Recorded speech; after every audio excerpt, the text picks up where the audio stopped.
Hold on. I'm getting it. There we go. What's up, guys? Welcome. Oh my god, I hope that didn't show up on camera, but knowing the camera probably did. I did not. I sprayed it. I didn't say it. Welcome back to the channel. I need to calm down. I'm so sorry. Thank you guys for being here. Appreciate your presence, and your presence is appreciated. Let's listen to some more Neil Young, if you don't mind. It's been a little bit. I gave it a little bit of time. I spread it out. I spread the butter, but now the butter is back. We're going to listen to Pocahontas, Neil Young, Rust Never Sleeps. When I was growing up, and I grew up in the classic era of all the Disney films, right? And I'm talking, I guess, my classic era, like the 90s, right? Pocahontas, as beautiful as it was visually, and of course the story is great, and the music was beautiful, I was too young to watch Pocahontas. It didn't capture me. You know what movie did capture me? Toy Story. That was more my speed. Sid scared me. All the other toys scared me. Pocahontas, it was like, it was almost too adult for my child, naive brain to fully, like, get, you know? It's like Hunchback of Notre Dame. It's a classic. But as a kid who just wants to see cute animals and stuff, there's too much serious stuff going on. But anyways, let's go ahead and get into the song. Thank you guys for being here. Hope that you enjoy the music. Hope that you enjoy myself. And let's do it. This is Pocahontas by Neil Young and Crazy Horse.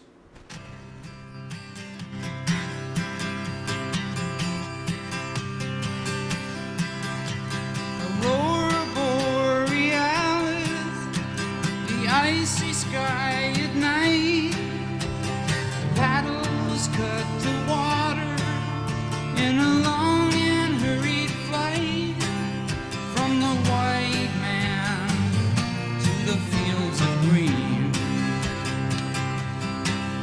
and the homeland we've never seen.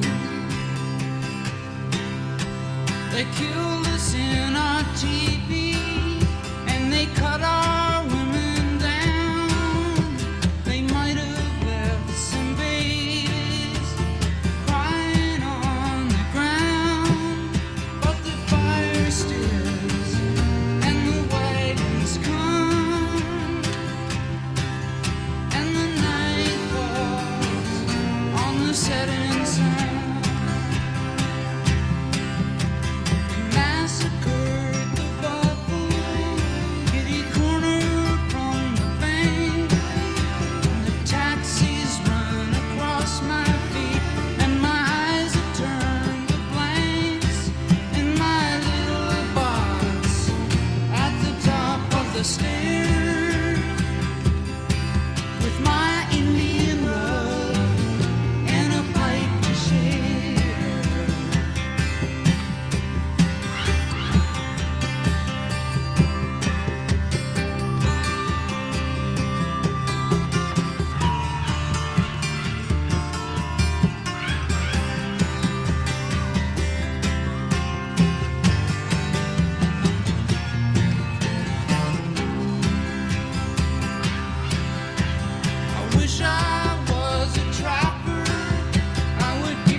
Okay, so beautiful song, gorgeous, right? And I'm loving the story as we're getting into it. But when he said Marlon Brando, I'm not lying. Like, it just kind of took me out, right? I'm like, what does Marlon Brando have to do with this? Now, I don't remember the details, but I do remember or know. I don't know which show it was, the Emmys or the Golden Globes. I don't know which one of those shows it was, but at one of the award shows back, a long time ago, I do remember that Marlon Brando did not come to accept his reward or his award, but he had a representative from a Native American tribe come and accept the reward. Like I said, honestly, the details I do not remember exactly. But I remember that. And I remember he was making a point about it. So at first, when I saw Marlon Brando here, I was like, what does Marlon Brando have to do with this?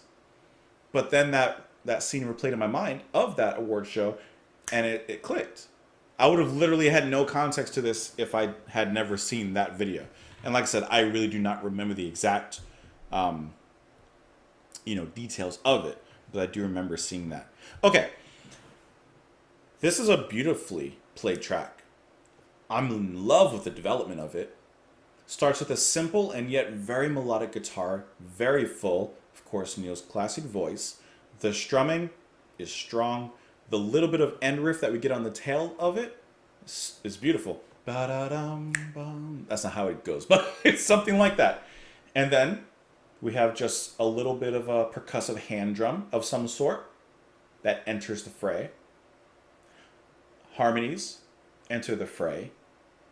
And suddenly the whole song is just transported and lifted from where it once was, starting from a simple bass and building up on that foundation into something that ends very beautifully. So let me pull the track back just a little bit. Like if we were to just play a little bit at the beginning, very little bit. Paddles cut the water in a long and hurried flight.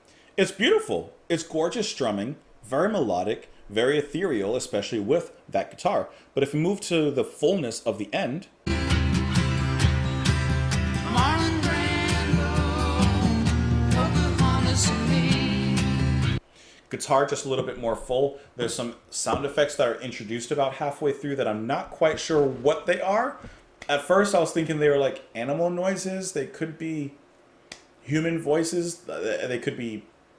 I really don't know. I couldn't even begin to tell you exactly what it is, but there's some extra element that's added at every step of the way, at every turn of the corner. And at the end, we get a beautiful result. Let's get into these lyrics, though. Aurora borealis, the icy sky at night, paddles cut the water in a long and hurried flight. From the white man to the fields of green and the homeland we've never seen.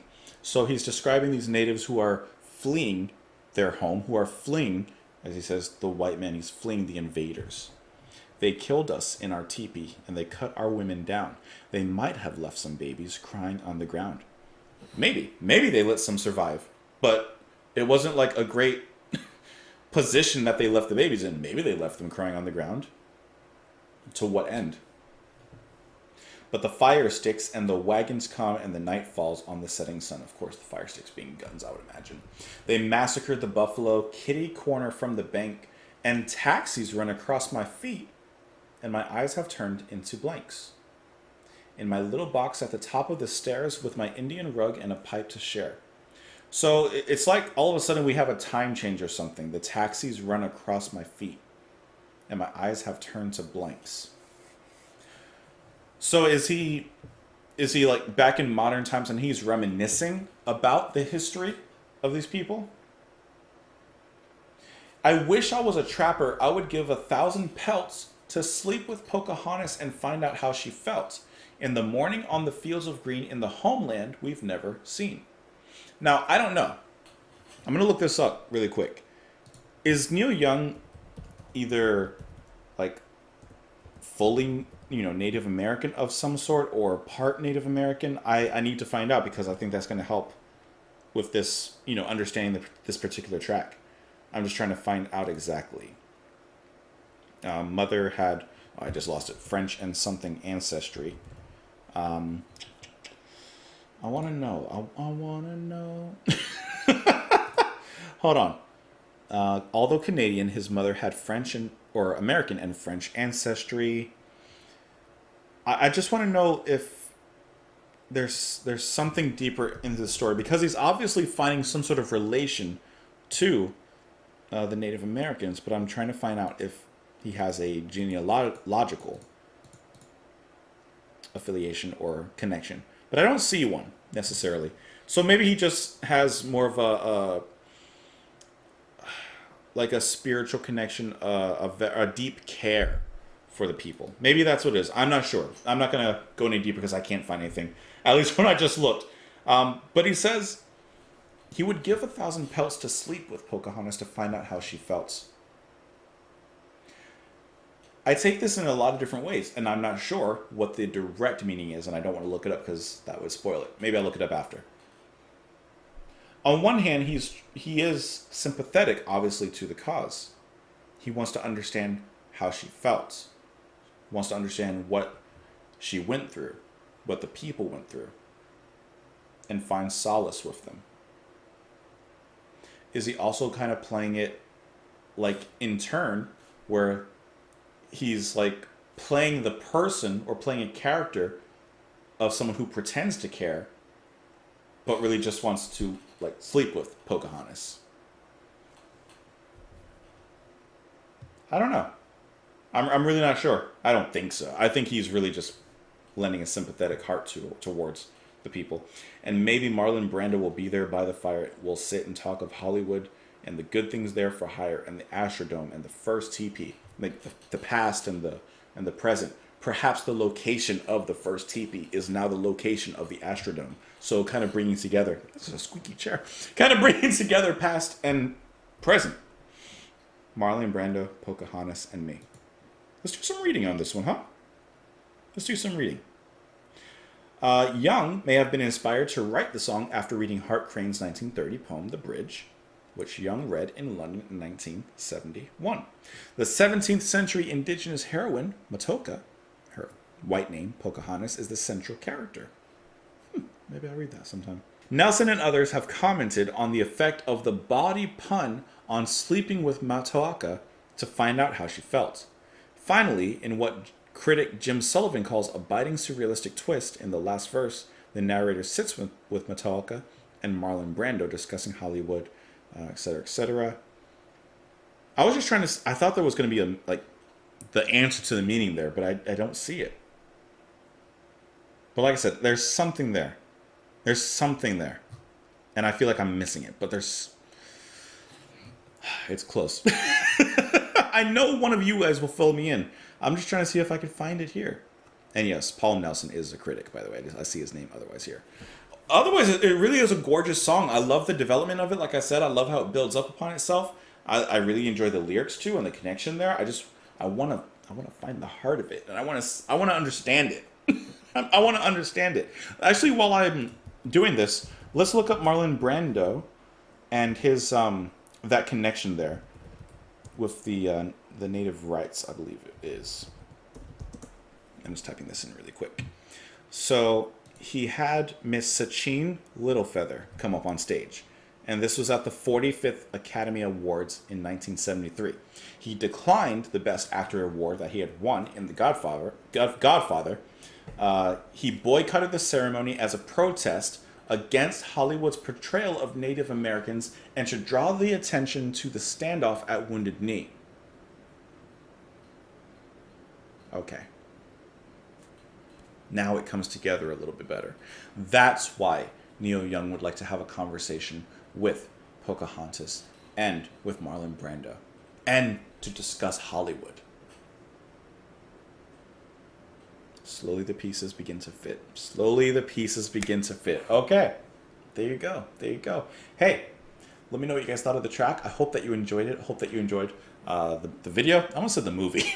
Hope you enjoyed the video. Hope you enjoyed the music. Please come back tomorrow. And I'll see you then, guys. Bye.